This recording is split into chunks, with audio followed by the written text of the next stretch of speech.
કારણ કે હું માનું છું કે દુનિયામાં સર્વશ્રેષ્ઠ સેવા જો કોઈ દેખાતી હોય ને તો આ ખેડૂતોની સેવા છે. અને આ ખેડૂતોની સેવા કરવાનો ફરી પાછો અમને મોકો મળ્યો એ બદલ અમે ભારતીય જનતા પાર્ટી, અમારા ગુજરાત પ્રદેશ અધ્યક્ષ સી.આર. પાટીલ સાહેબ, સંગઠન મહામંત્રી અમારા રત્નાકરજી, અમારા સાંસદ સભ્ય અને કેન્દ્રીય મંત્રી આદરણીય મનસુખભાઈ માંડવિયા સાહેબ, અમારા ધારાસભ્ય ગીતાબા જયરાજસિંહ જાડેજા, તેમજ સમગ્ર ભારતીય જનતા પાર્ટીનો તેમજ અમારા સમગ્ર ડિરેક્ટર બોર્ડનો હું આ તકે ખૂબ ખૂબ હૃદયથી આભાર માનું છું કે મને આવડી ઉંમરે વળી પાછો ખેડૂતોની સેવા કરવાનો મોકો મળ્યો. અત્યાર સુધીમાં જે કંઈ વિકાસના કાર્યો અમે કર્યા છે, અમારી પાસે જે પાછળ 38 વીઘા જમીન લીધી અને અત્યારે સમગ્ર 38 વીઘાને સીસી ગ્રાઉન્ડ કરી અને એને તૈયાર કરવામાં આવ્યા છે. ખેડૂતોનો માલ રહે એના માટે શેડ બનાવવામાં આવ્યા છે. આ માર્કેટિંગ યાર્ડ ભારતનું પહેલું ડિજિટલ માર્કેટિંગ યાર્ડ બનાવવામાં આવ્યું.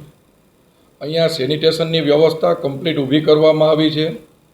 એ ઉપરાંત હવે પછી માર્કેટિંગ યાર્ડમાં ભારતનું કદાચ પહેલું એવું માર્કેટિંગ યાર્ડ બનશે કે ગોંડલ માર્કેટિંગ યાર્ડમાં 10 ઇંચ વરસાદ પડે તો ખેડૂતોએ જે મહા મહેનતથી પકાવેલો પોતાનો માલ છે એ પલળે નહીં. એના માટે આગામી સમયમાં અત્યારે અમારું માર્કેટિંગ યાર્ડ, અમારી સમગ્ર બોડી એ તૈયારીમાં છે કે માર્કેટિંગ યાર્ડની અંદર એક પણ જગ્યા એવી નહીં રહે કે જ્યાં ખેડૂતોનો માલ પલળે. એવી વ્યવસ્થા કરવામાં આવશે. અને નવા દેશ અને દુનિયામાંથી અહીંયા વેપારીઓને બોલાવવામાં આવશે. આપણું માર્કેટિંગ યાર્ડ ખેડૂતોનું માર્કેટિંગ યાર્ડ છે. આ માલ માર્કેટિંગ યાર્ડ વેપારીનું માર્કેટિંગ યાર્ડ નથી. મને એ બાબતનો આનંદ છે કે આજે પણ જે રીતે શેષના ટર્નઓવરમાં, ખેડૂતના માલના ટર્નઓવરમાં આજે પણ અમારું માર્કેટિંગ યાર્ડ અવ્વલ નંબર ઉપર છે અને હજી એમાં એ પ્રગતિ કરશે.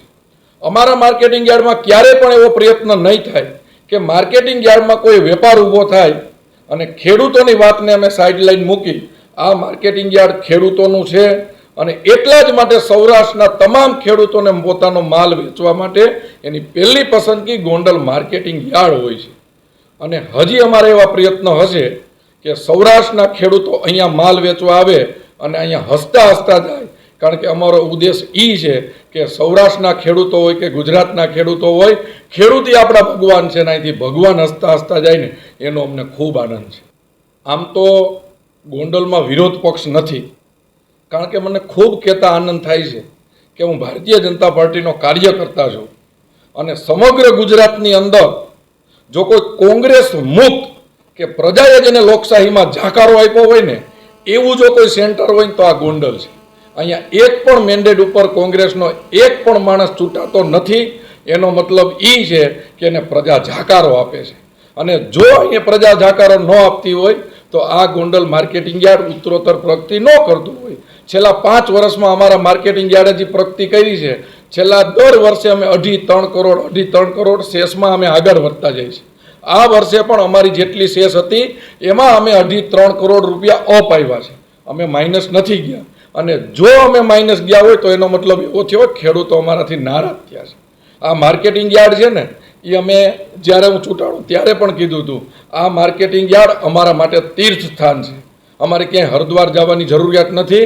અહીંયા જે અમે ખેડૂતોની સેવા કરી છે અને ખેડૂતો જે રીતે આવે છે ને એટલે અમારું સંપૂર્ણ અમને ન્યાય મળ્યો છે, એનો અમને આનંદ છે.